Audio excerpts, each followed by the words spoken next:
Hello, beautiful soul. I'm so glad you're here with me today. There's something so precious about this moment we're sharing together, and I want you to know that your presence here isn't an accident. You've been guided to this space because somewhere deep inside, you're ready for something different.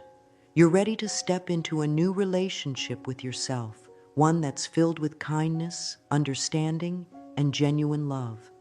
I know the journey that brought you here hasn't always been easy. Perhaps you've spent years feeling like you're not quite enough, like there's something fundamentally wrong with you that needs to be fixed. Maybe you wake up each morning with that familiar heaviness in your chest, that voice whispering all the ways you've fallen short, all the ways you don't measure up to some impossible standard you've set for yourself, or that others have set for you. You're not alone in this struggle, darling.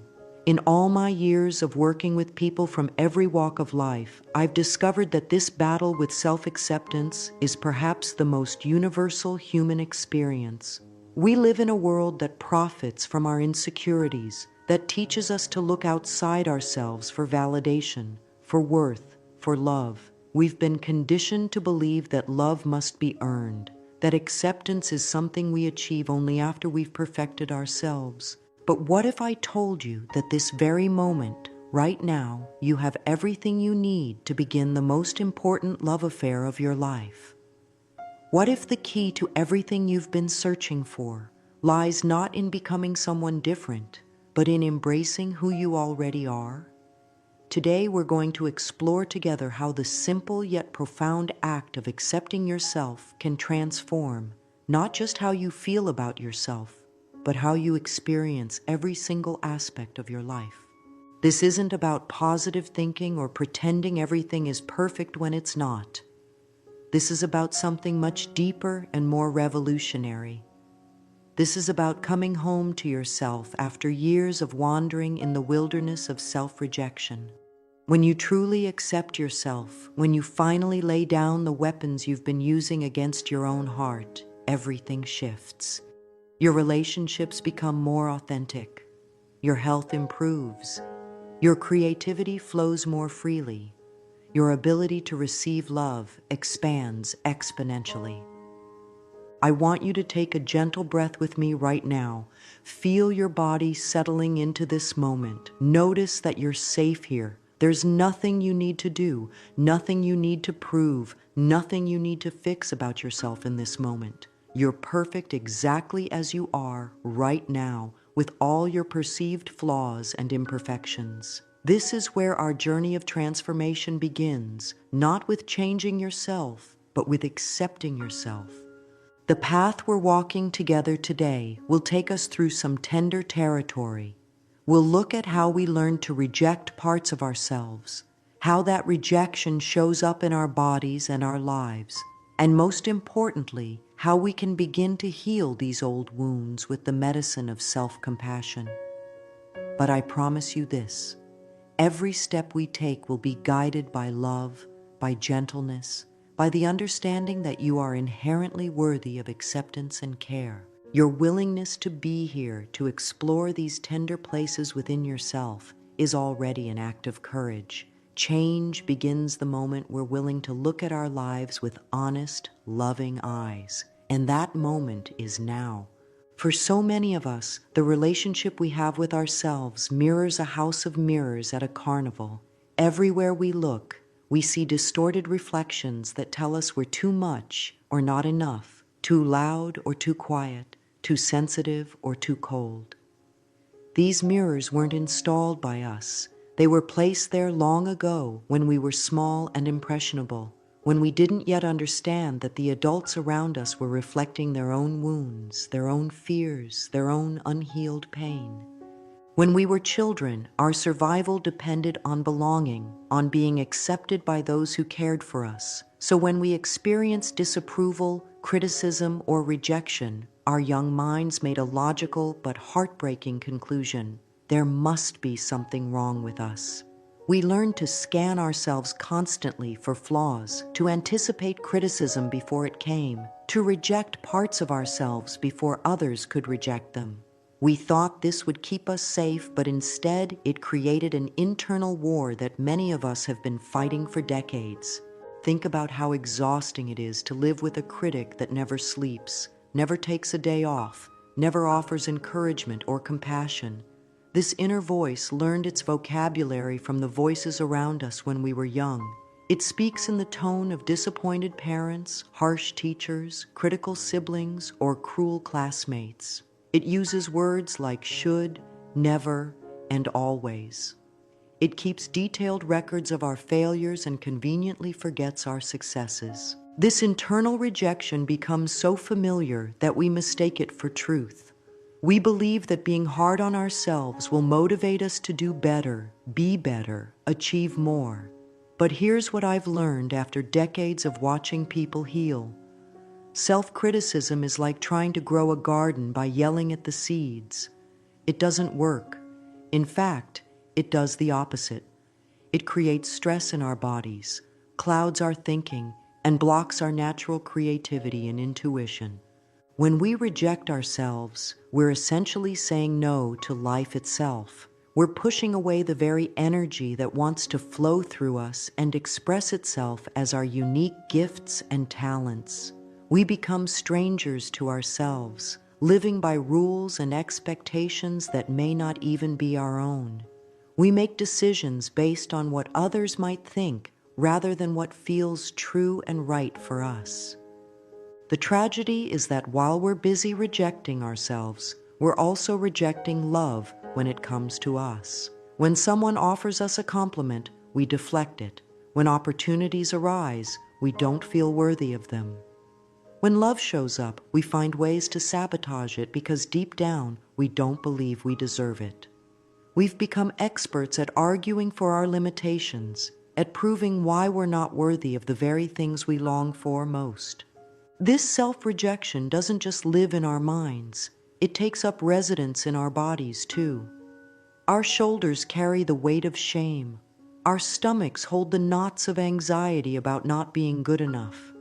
Our hearts literally ache from the constant criticism we subject ourselves to. Our bodies become storehouses for all the emotions we haven't allowed ourselves to feel, all the parts of ourselves we've pushed away. But here's the beautiful truth that I want you to absorb into every cell of your being. None of this rejection is actually true. It's learned, and anything that can be learned can be unlearned. The voice of self-criticism is not your authentic voice. It's an imposter wearing the mask of protection, but delivering the poison of self-destruction. The real you, the one underneath all the learned patterns of self-rejection, is magnificent. The real you is worthy of love simply because you exist. The real you doesn't need to earn acceptance. You were born acceptable. This isn't wishful thinking or spiritual bypassing. This is the fundamental truth of your being, and it's time we started treating it as such. Now let's talk about what self-acceptance really means, because this is where many people get confused. Self-acceptance isn't about giving up on growth or settling for less than you're capable of. It's not about making excuses for harmful behaviors or refusing to take responsibility for your choices. True self-acceptance is actually the foundation for all genuine growth and positive change. When I speak of acceptance, I'm talking about a radical shift in how you relate to yourself. Instead of being your own worst enemy, you become your own best friend. Instead of approaching yourself with criticism and judgment, you approach yourself with curiosity and compassion. Instead of demanding perfection, you embrace your humanity with all its beautiful imperfections. Self-acceptance means acknowledging what is true about you right now without immediately jumping to what should be different. It means looking at your life, your choices, your patterns, your struggles with honest eyes while keeping your heart open with love. It means saying yes to your whole experience, the parts you're proud of and the parts you wish were different. This doesn't mean you stop growing or improving. Actually, it's quite the opposite. When a plant is accepted by the soil, when it's given the right conditions of water and sunlight, it naturally grows toward its full potential. When you accept yourself, when you stop fighting against your own nature, you create the perfect conditions for authentic growth and positive change. The difference between self-improvement from a place of self-rejection and growth from a place of self-acceptance is like the difference between forcing a flower to bloom and providing it with what it needs to naturally unfold. One is violent and ultimately unsuccessful. The other is gentle and organically effective. When you accept yourself, you stop wasting energy on internal battles and can direct that energy toward creating the life you truly want. You make decisions from a place of love rather than fear. You choose opportunities that align with your authentic self rather than trying to prove your worth to others. You enter relationships as a whole person rather than someone seeking completion from outside yourself. Self-acceptance also means accepting your feelings, all of them, without judgment. When sadness arises, you don't immediately try to fix it or push it away. When anger shows up, you don't shame yourself for feeling it. When fear appears, you don't criticize yourself for not being braver. You understand that all emotions are messengers, all feelings are part of the human experience, and rejecting your emotions is another form of rejecting yourself. This acceptance extends to your body as well. Your body, exactly as it is today, is worthy of love and care. Your body has been with you through every experience of your life.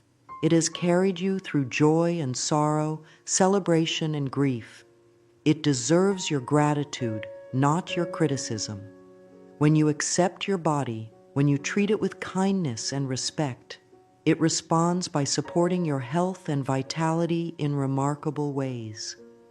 Accepting yourself means accepting your story, your past, the choices you've made, the mistakes you've learned from. It means understanding that every experience, even the painful ones, has contributed to the wisdom and compassion you carry today. You don't have to like everything that's happened to you, but you can accept that it's all part of your unique journey. The miracle of self-acceptance is that when you stop fighting against yourself, when you lay down your weapons of self-criticism and pick up the tools of self-compassion, you discover that change becomes natural and effortless. You're no longer swimming against the current of your own nature. You're flowing with it, and in that flow, transformation happens organically. This is the turning point I'm inviting you to step into today. This is the moment when you choose to be on your own side, when you decide to treat yourself with the same kindness you would offer to a dear friend. This is when you recognize that the relationship you have with yourself sets the tone for every other relationship in your life. Your body is the most honest friend you'll ever have. While your mind can rationalize, justify, and create elaborate stories, your body simply tells the truth. It holds the memory of every critical thought you've had about yourself, every moment of self-rejection, every time you've said no to your own needs and desires. If you want to understand the true cost of not accepting yourself, all you need to do is listen to what your body is trying to tell you. When we constantly reject ourselves, when we live in a state of inner conflict and self-criticism, our bodies respond as if we're under attack. And in a way, we are. We're attacking ourselves. The nervous system doesn't distinguish between external threats and internal ones. Whether the criticism is coming from outside or from within, your body experiences it as danger and responds accordingly. This chronic state of self-rejection creates a cascade of physical responses that affect every system in your body. Your muscles tighten, particularly in your shoulders, neck, and jaw, as if you're bracing yourself against an ongoing assault. Your breathing becomes shallow because it's hard to breathe deeply when you're in constant defense mode. Your digestion suffers because your body prioritizes survival over processing food when it perceives threat. The stomach is particularly sensitive to self-rejection. How many times have you felt that familiar knot in your stomach when you're being hard on yourself? That's not just coincidence. Your gut is literally responding to the violence of self-criticism. The stomach holds our sense of personal power, our ability to digest not just food, but life experiences. When we're constantly telling ourselves we're not good enough, the stomach contracts, making it difficult to process nutrients and emotions alike. Your heart, that beautiful organ that keeps life flowing through your body, bears a tremendous burden when you reject yourself. The heart chakra, the energy center of love and acceptance, becomes constricted when we withhold love from ourselves. This can manifest as heart palpitations, chest tightness, or simply an ache in the heart area that no medical test can explain. Your heart wants to give and receive love freely, but self-rejection creates walls that block this natural flow. The throat often holds the pain of all the kind words we never spoke to ourselves, all the encouragement we never offered, all the love we never expressed inwardly. When we're harsh with ourselves, the throat chakra becomes blocked, affecting not just our physical voice, but our ability to speak our truth and express our authentic selves. Chronic throat problems, frequent colds, or a feeling of something stuck in the throat can all be signs that we're not speaking lovingly to ourselves. Even your skin, the boundary between your inner world and the outer world, reflects your relationship with yourself. When you reject yourself, your skin may break out, become inflamed, or develop rashes as if it's trying to push away the negativity you're directing inward. Your skin wants to be touched with love, cared for with gentleness, but when you're at war with yourself, even this largest organ of your body suffers. Sleep disturbances are another common way the body expresses the distress of self-rejection. How can you rest peacefully when there's a war going on inside? The mind that criticizes all day doesn't suddenly become quiet at night. It continues its assault, keeping you awake with worry, regret, and harsh self-judgment. Your body wants to restore itself during sleep, but the stress of constant self-criticism keeps it in a state of vigilance. The immune system, your body's natural defense against illness, becomes compromised when you're constantly attacking yourself from within. It's as if your body becomes confused about what to protect against when the threat is coming from your own thoughts and feelings. Frequent illnesses, slow healing, and chronic fatigue can all be signs that your body is exhausted from fighting the ongoing battle of self-rejection. But here's the miraculous thing about your body. It wants to heal. It wants to return to a state of balance and well-being. The moment you begin to shift from self-rejection to self-acceptance, your body starts to respond. It's been waiting patiently for you to stop the assault, to offer it the love and care it so desperately needs. When you speak kindly to yourself, your nervous system begins to relax. When you touch your body with love and appreciation, your muscles start to soften. When you breathe compassion into your heart, the constriction begins to ease. Your body is incredibly forgiving. It doesn't hold grudges against you for all the years of harsh treatment. It simply welcomes the love you're ready to give and immediately begins to heal.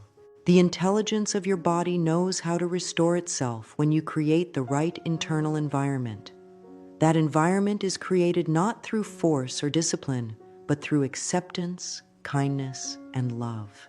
Your body is your oldest companion, your most faithful friend. It's time to start treating it as such. Now let's turn our attention to that voice inside your head, the one that's been running the show for far too long. This inner critic, this internal prosecutor that's been building a case against you for years, is not your authentic voice. It's a collection of other people's opinions, fears, and unhealed wounds that you've unknowingly adopted as your own. It's time to understand this voice for what it really is, and more importantly, it's time to learn how to transform it. The inner critic often began as a protective mechanism. When we were young and vulnerable, This voice tried to keep us safe by helping us anticipate criticism and rejection from others. It thought that if it could criticize us first, it could help us avoid the pain of being criticized by others.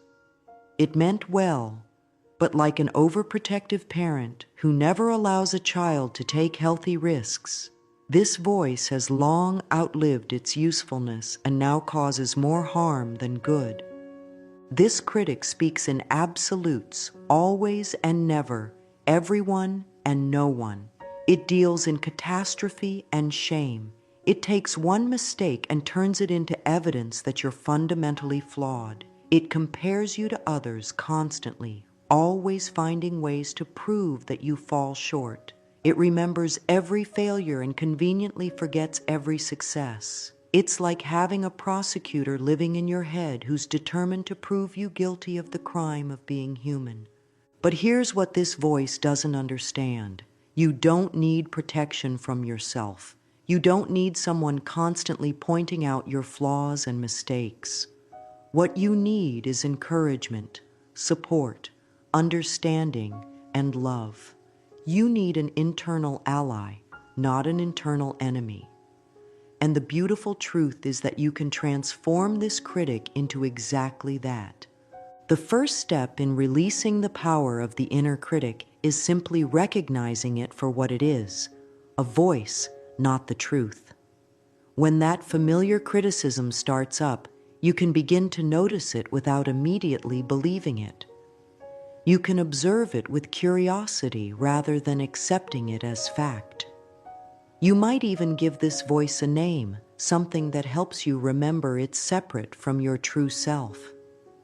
Some people call it their gremlin, their judge, or their prosecutor. When you can identify it as separate from you, you begin to reclaim your power.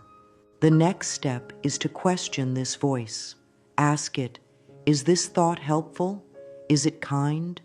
Is it even true? Often you'll find that the answer to all three questions is no. The critic rarely offers constructive guidance. It's usually just repeating old patterns of judgment and shame. When you question these thoughts, you begin to see through their false authority. You can also begin to talk back to this voice, not with more harshness, but with firm kindness. When the critic says, "You always mess things up," you can respond with, "That's not true. I'm learning and growing, and I'm doing my best." When it says, "Nobody likes you," you can reply, "I'm worthy of love and friendship exactly as I am." This isn't about positive thinking or denial. It's about standing up for yourself against an internal bully. Another powerful way to transform the critic is to imagine how you would speak to a beloved friend who was going through the same struggle you're experiencing. You would never speak to a friend the way your inner critic speaks to you. You would offer comfort, encouragement, and perspective. You would remind them of their strengths and help them learn from their mistakes without shaming them. This is how you deserve to be spoken to by your own inner voice. As you begin to change your internal dialogue, you'll notice that this critic starts to lose its power. Like any bully, when you stop cowering and start standing up for yourself, it begins to back down. The voice may still appear from time to time. Old patterns die hard, but it won't have the same grip on you. You'll recognize it more quickly and respond to it more skillfully. Gradually, this harsh internal voice can transform into something much more loving and supportive. Instead of a critic, you can develop an inner coach, someone who encourages you, helps you learn from mistakes without shaming you, and reminds you of your worth when you forget. This coach speaks with compassion, offers gentle guidance, and celebrates your progress, no matter how small. The process of releasing the inner critic is really the process of reclaiming your right to speak to yourself with love. It's about understanding that you are not your thoughts, especially not the harsh, critical ones. You are the consciousness that can observe those thoughts, question them, and choose different ones. This is where your true power lies.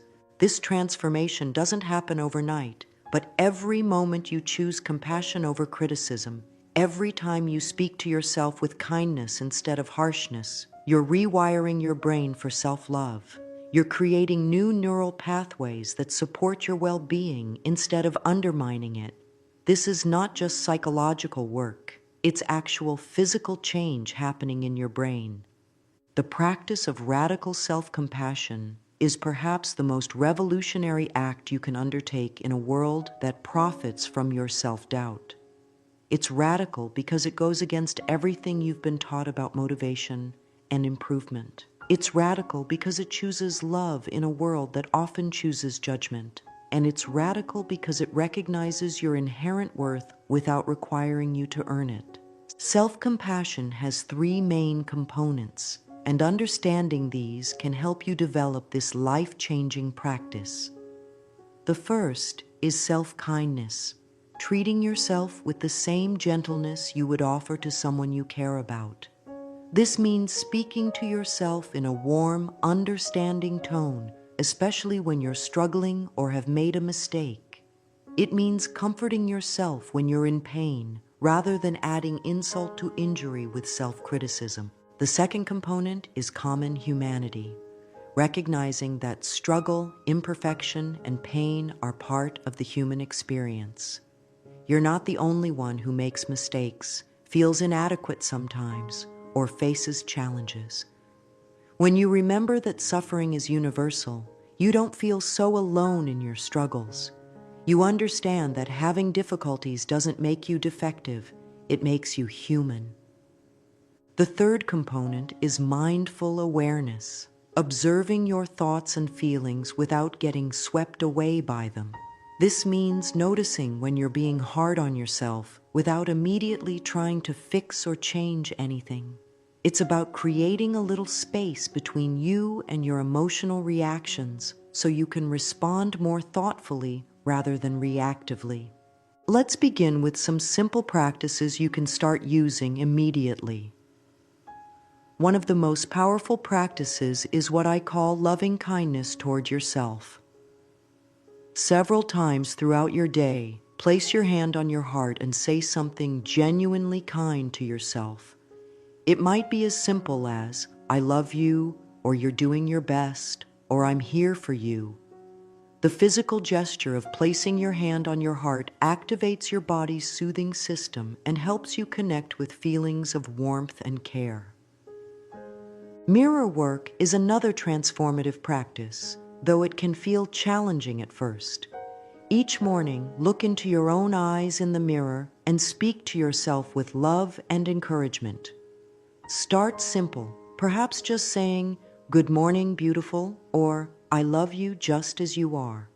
If this feels too difficult at first, you can begin by simply making eye contact with yourself without any words.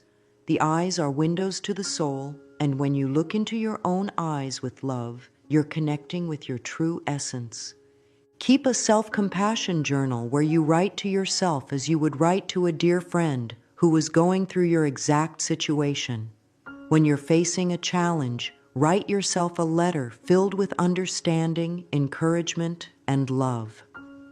Remind yourself of your strengths, acknowledge how difficult the situation is, and offer yourself the same support you would give to someone you care about.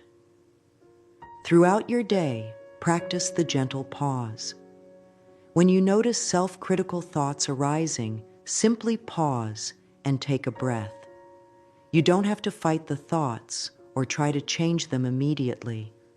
Just notice them and breathe. In that pause, you can choose to respond with kindness rather than react with more harshness. You might say something like, "This is a moment of suffering. May I be kind to myself in this moment." Develop a collection of phrases that you can use when you're being hard on yourself. These become like loving friends that you can call upon when you need support. Some examples might be, "I'm learning and growing every day. I forgive myself for not being perfect. I am worthy of love and kindness. This too shall pass." Or, "I'm doing the best I can with what I know right now." Create physical practices that embody self-compassion. This might be taking warm baths while speaking lovingly to yourself, giving yourself gentle massages, or simply hugging yourself when you need comfort. Your body needs to feel the love, not just hear about it. These physical acts of self-care send powerful messages to your nervous system that you are safe, loved, and worthy of care.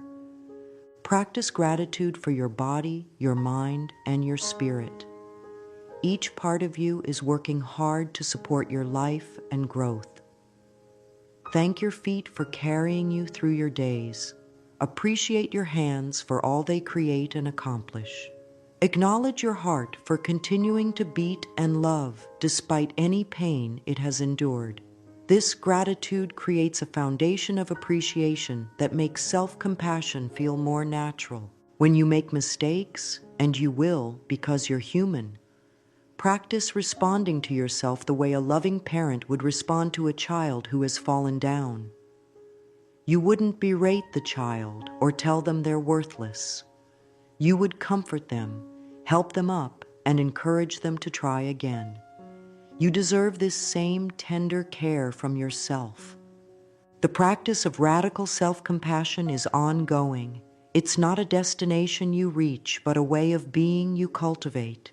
Some days it will feel easier than others. Some moments you'll remember to be kind to yourself, and other times you'll slip back into old patterns of self-criticism. This is completely normal and expected. The practice is not about being perfect at self-compassion. It's about gently returning to it again and again, each time with a little more understanding, a little more patience, a little more love.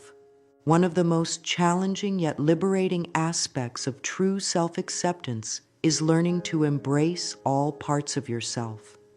Not just the parts you're proud of, but also the parts you've been trying to hide, change, or deny. We all have what some call our shadow aspects, those qualities, emotions, and tendencies that we've labeled as bad, wrong, or unacceptable. But here's a truth that might surprise you. These shadow parts of yourself often contain some of your greatest gifts and sources of power. From the time we were small, we learned that certain parts of ourselves were acceptable and others were not. Maybe you learned that anger was bad, so you stuffed it down and became overly accommodating. Perhaps you discovered that sadness made others uncomfortable, so you became the eternal optimist who never allowed herself to feel grief. Maybe you were told that being too confident was arrogant, so you learned to dim your light and play small. We all developed strategies to survive and belong, and part of those strategies involved rejecting aspects of ourselves that didn't fit into the acceptable mold. But when we reject parts of ourselves, we don't actually eliminate them. We just drive them underground where they continue to influence our lives in unconscious ways. The anger you've been suppressing doesn't disappear. It might show up as passive-aggressive behavior or sudden explosions. The sadness you won't let yourself feel doesn't vanish. It might manifest as numbness or an inability to fully experience joy. The beautiful work of self-acceptance involves making peace with all aspects of yourself. This doesn't mean acting out destructive behaviors or using your shadow qualities as excuses for harmful actions. It means acknowledging these parts of yourself with compassion and understanding how they serve you or have served you in the past. Your anger, for instance, might seem like something to be ashamed of, but anger is often the emotion that tells you when your boundaries have been crossed or when something unjust is happening. When you accept your anger and learn to express it healthily, it becomes a powerful force for positive change in your life. Your sensitivity, which you might have been told is a weakness, could actually be one of your greatest strengths, allowing you to understand others deeply and create healing wherever you go. Even your so-called negative emotions have wisdom to offer. Fear can be a messenger that helps you pay attention to real dangers or alerts you when you're about to step outside your comfort zone in a way that's important for your growth. Sadness connects you to your heart and helps you process loss and change. Jealousy can reveal what you truly desire and motivate you to create those things in your own life. The parts of yourself that you've been most ashamed of often contain keys to your authentic power. The person who was told she was too much might discover that her intensity is exactly what the world needs. The one who was labeled too sensitive might find that this sensitivity allows her to create art, heal others, or bring deep compassion to the world. The one who was called too stubborn might realize that this quality is actually unwavering determination that helps her achieve her dreams. This integration of your light and shadow isn't about becoming a different person, it's about becoming a whole person. It's about stopping the exhausting work of trying to be perfect and allowing yourself to be real. When you embrace all parts of yourself, you discover a completeness that no external achievement or validation could ever provide. This wholeness also frees you from the need to project your rejected qualities onto others. When you accept your own capacity for selfishness, you stop being so judgmental of others who seem self-centered. When you acknowledge your own fears, you become more compassionate toward others who are struggling with anxiety. When you embrace your own imperfections, you stop expecting perfection from everyone around you. The work of integration is ongoing and gentle. You don't have to love every aspect of yourself immediately, but you can begin to accept them as part of your human experience. You can start to see these qualities not as flaws to be fixed, but as aspects of yourself to be understood and, when appropriate, channeled in healthy ways. Moving beyond perfectionism is perhaps one of the greatest gifts you can give yourself. Perfectionism isn't really about having high standards. It's about fear. It's fear of criticism, fear of rejection, fear of not being enough. Perfectionism convinces you that if you can just be flawless enough, you'll finally be safe from judgment and pain. But perfectionism is a cruel master that keeps moving the goalposts and ensures that you never feel satisfied with your efforts. When you embrace your whole self, including your imperfections, you discover that your flaws don't make you less lovable, they make you human. And your humanity is what allows others to connect with you, to relate to your struggles, and to feel safe being imperfect themselves in your presence. Your willingness to be real becomes a gift to everyone around you. When you truly accept yourself, something magical happens in your relationships. The way you relate to others fundamentally shifts because you're no longer approaching relationships from a place of need, but from a place of wholeness. You stop seeking validation from others because you're learning to validate yourself. You stop trying to earn love because you understand that you're worthy of love simply because you exist. This shift changes everything. Instead of entering relationships asking, "Do you love me? Do you approve of me? Do you think I'm good enough?" you begin to ask, "Is this person kind? Do we enjoy each other's company? Do our values align? Does this relationship bring out the best in both of us?" You start choosing relationships based on compatibility and mutual respect rather than on whether someone can fill the void you feel inside. When you're not constantly seeking approval, you become much more attractive to emotionally healthy people. There's something magnetic about someone who knows their own worth, who doesn't need others to complete them, but wants to share their completeness with someone else. You stop attracting people who are drawn to your neediness and start attracting those who appreciate your strength and authenticity. Your self-acceptance also gives you permission to be honest in your relationships. You no longer feel the need to pretend to be someone you're not in order to be loved. You can share your true thoughts, feelings, and opinions without fear that being authentic will drive people away. And if your authenticity does cause someone to leave, you understand that they weren't the right person for you anyway. Boundaries become much easier to set and maintain when you accept yourself. You no longer say yes when you mean no out of fear of disappointing others. You don't overextend yourself trying to prove your worth. You understand that taking care of your own needs isn't selfish. It's necessary for your well-being and actually allows you to show up more fully for the people you care about. The people in your life may initially be surprised by these changes. Some might even resist them, especially if they were benefiting from your people-pleasing or self-rejection. But healthy people will celebrate your growth and authenticity. They'll appreciate that you're showing up as your real self rather than a version of yourself designed to please them. Your self-acceptance also models permission for others to accept themselves. When you stop judging yourself so harshly, you naturally become less judgmental of others. When you give yourself permission to be imperfect, you create space for others to be imperfect too. Your relationships become more honest, more compassionate, and more real. In romantic relationships, self-acceptance is particularly transformative. You stop looking for someone to complete you and start looking for someone to complement you.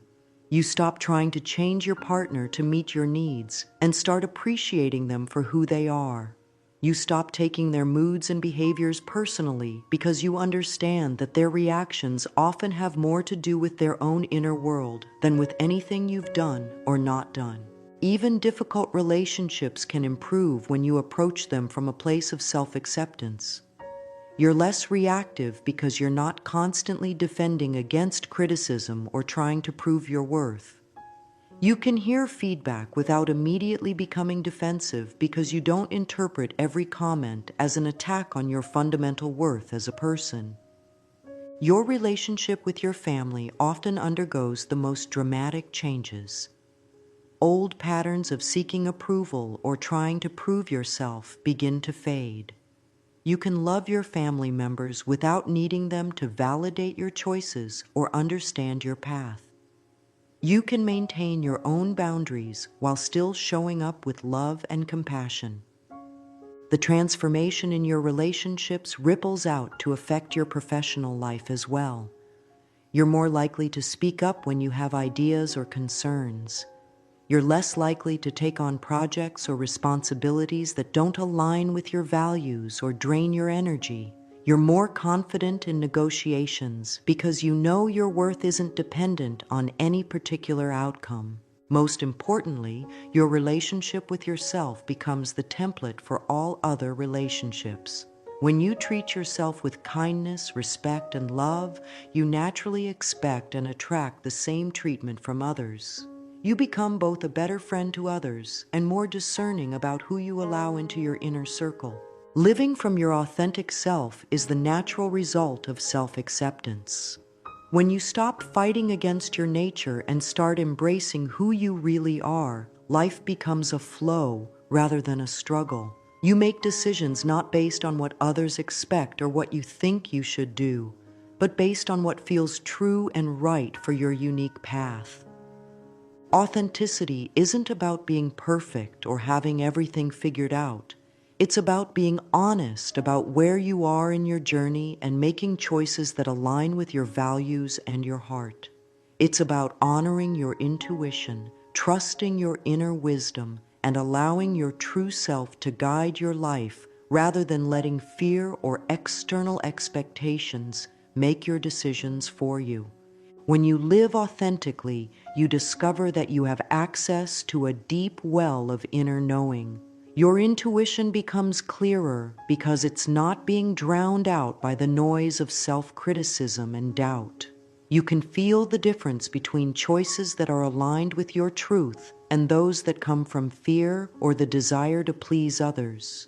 Your body becomes your ally in this process, helping you recognize what feels expansive and life-giving versus what feels constricting and draining. This authentic living requires courage, especially at first. It means disappointing some people when you choose your truth over their expectations. It means facing the fear that you might not be liked or approved of if you show up as who you really are. But what you discover is that the approval you gain from being authentic is so much more satisfying than any validation you could earn by being false. Your authentic self has a particular way of expressing itself in the world. Maybe you're naturally nurturing and find yourself drawn to helping others heal and grow. Perhaps you're a creative spirit who needs to express yourself through art, music, or writing. You might be a natural leader who feels called to guide and inspire others. Or maybe you're someone who finds deep satisfaction in creating order, beauty, or efficiency in your environment. When you honor these natural inclinations instead of trying to fit into a mold that doesn't suit you, you discover that work becomes play. You're energized rather than drained by activities that align with your authentic nature. You find yourself in flow states more often, where time seems to disappear because you're so engaged in what you're doing. Living authentically also means honoring your own rhythm and needs.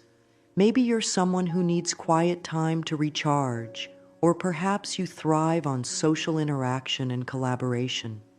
You might be a morning person who does your best work early in the day, or a night owl who comes alive when the sun goes down.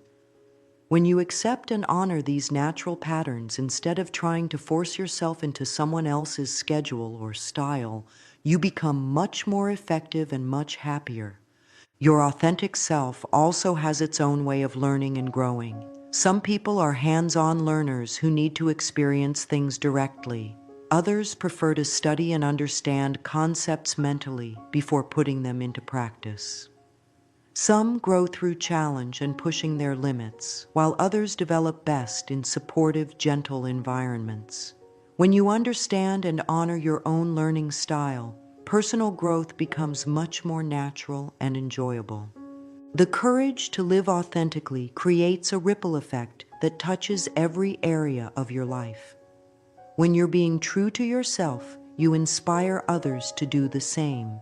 Your authenticity gives others permission to drop their masks and show up as they really are. You become a safe space for people to be real, which deepens all your relationships and creates more meaningful connections. This authentic living also attracts opportunities and experiences that are aligned with who you really are. When you're not hiding parts of yourself or trying to be someone you're not, the right people and opportunities can find you more easily. You start to notice synchronicities and doors opening that lead you toward your authentic path. The freedom that comes from living authentically is perhaps the greatest gift you can give yourself. It's the freedom to be yourself without apology, to make choices based on your own inner compass, to express your unique gifts and perspective without fear of judgment. This freedom isn't about doing whatever you want without consideration for others. It's about doing what you're called to do in service of your highest good and the good of all. As we come toward the end of our time together today, I want to acknowledge the courage it takes to embark on this journey of self-acceptance. You've been willing to look at patterns that may have been with you for years or even decades. You've opened your heart to the possibility that you deserve love and kindness, especially from yourself. This willingness alone is a testament to your strength and your commitment to growth. The journey of self-acceptance isn't a destination you arrive at once and then never have to think about again. It's an ongoing practice, a daily choice to treat yourself with kindness rather than criticism, to embrace your humanity rather than demand perfection, to trust your inner wisdom rather than seek validation from outside yourself. There will be days when this feels easy and natural, when the voice of self-compassion flows effortlessly and you feel genuinely content with who you are. There will also be days when the old patterns resurface, when the inner critic gets loud again, when you catch yourself being harsh and judgmental with yourself. Both of these experiences are part of the journey. The goal isn't to never have another critical thought about yourself. It's to recognize these thoughts more quickly, and respond to them with greater wisdom and kindness. Every moment offers you a fresh opportunity to choose acceptance over rejection, love over criticism, compassion over judgment. When you notice you're being hard on yourself, you can simply pause, take a breath, and ask, "How can I be kinder to myself right now?" This simple question can shift your entire experience and bring you back to the path of self-love. Remember that this work you're doing isn't just for you, it's for everyone whose life you touch. When you heal your relationship with yourself, you heal something in the collective consciousness. When you learn to love yourself unconditionally, you make it easier for others to do the same. Your self-acceptance becomes a gift to the world. I want to leave you with some words that you can carry in your heart as you continue this beautiful journey of coming home to yourself. Place your hand on your heart right now and feel the steady, faithful rhythm of this organ that has been with you since before you were born. This heart has never stopped believing in you, never stopped supporting your life, never stopped loving you. Let it remind you of your inherent worthiness. Say these words to yourself and mean them. I accept myself completely, just as I am right now. I am worthy of love, kindness, and respect. I choose to treat myself with the same compassion I would offer to a beloved friend. I trust my inner wisdom and honor my authentic self.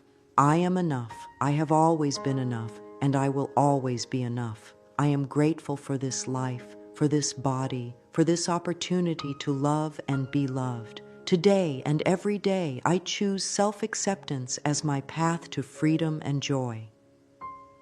The day you truly accept yourself, all of you, the light and the shadow, the strong and the vulnerable, the polished and the imperfect, everything changes. Your relationships deepen, your health improves, your creativity flows, your intuition strengthens, your capacity for joy expands, your ability to love others grows exponentially because it's no longer limited by your ability to love yourself.